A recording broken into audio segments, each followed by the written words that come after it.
Tonight's tale is about two women who never returned home from a night out in Los Angeles. Three young women went out for a night of fun. When it was over, an inspiring model is dead, her designer architect friend is clinging to life, and the third woman is seemingly lucky she left the party early. On a Saturday evening in November, following a Friday night of all-night partying, the two young women were dumped in separate Los Angeles area hospitals hours apart. The first woman, who was 24-year-old Christy Giles, was pronounced dead in the Culver City emergency room. Her close friend Hilda was dumped 2 hours later at Casa Permanente in West Los Angeles, where she remains in critical condition.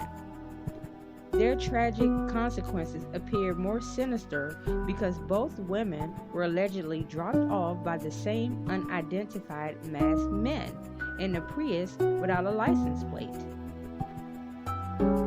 This information comes from Giles' husband, who reported her missing when she did not return home. The story is haunting on so many levels because images were posted on social media showing the girls having a great time early Saturday morning. They were the last known pictures of Christy alive and Marcella being healthy. So how does this happen? Three women went out dressed up for a night of clubbing. They ended up in a disastrous situation. The Los Angeles Police Department is tight-lipped, and investigators will only confirm that they are investigating. It was Christy, Marcella, and the third woman wishes to remain anonymous. She was driving. Their meeting spot was at Soho House in the Arts District of downtown LA. They moved on quickly from there to an after-hours warehouse party on the edge of downtown in East LA. It's here where they spent most of their time, and they met three men. By now, it was nearly dawn. The plan was to leave the warehouse party and head to another party in Hollywood Hills, but the friend who was driving decided to go home instead, leaving the two girls without transportation. Christy and Marcella caught a ride with the three unidentified men, according to the reports. The women were not taken to the Hollywood Hills party. Instead, the GPS on his wife's phone showed the women were taken to a location in West Hollywood. He theorizes one of the men in the car took them there, most likely against their will. Distressed text messages exchanged between the two women indicating that they were trying to get out of there and had to call an Uber. After that, the trail went cold. That was until later Saturday evening, when the two women were dumped at the two separate hospitals. Sadly, it was too late for Christy. Emergency room physicians could not revive the young woman who dreamed of making it big in Hollywood. Her friend Marcella, who was reported an honor student in her native Mexico, is in critical condition. They said they showed signs of an overdose of heroin. The husband was adamant that neither one of the women would willingly consume heroin. He's fearful of the many hours for which he could not account for his wife's whereabouts. He feared the women were held against their will and possibly sexually assaulted.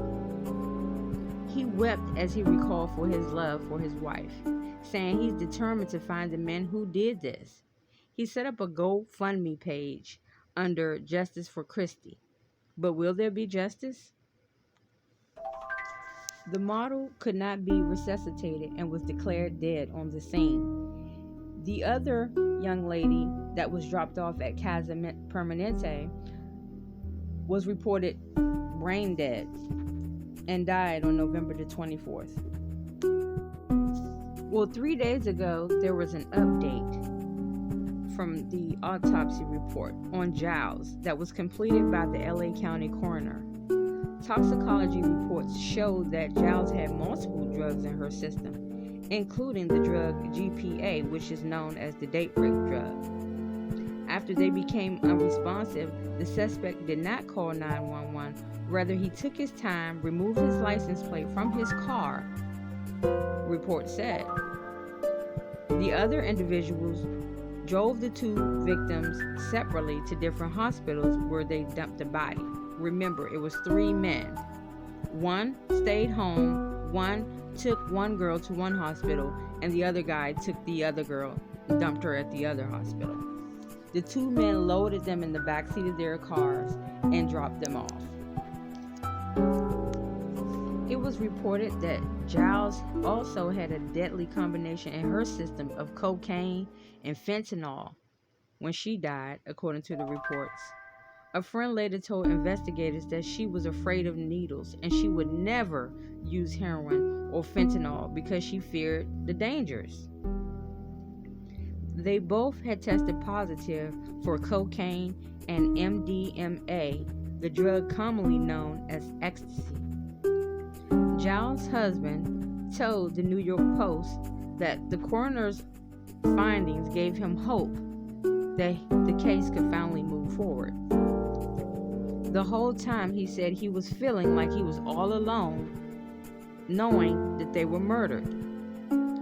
But it wasn't declared until he received a copy of the report last week.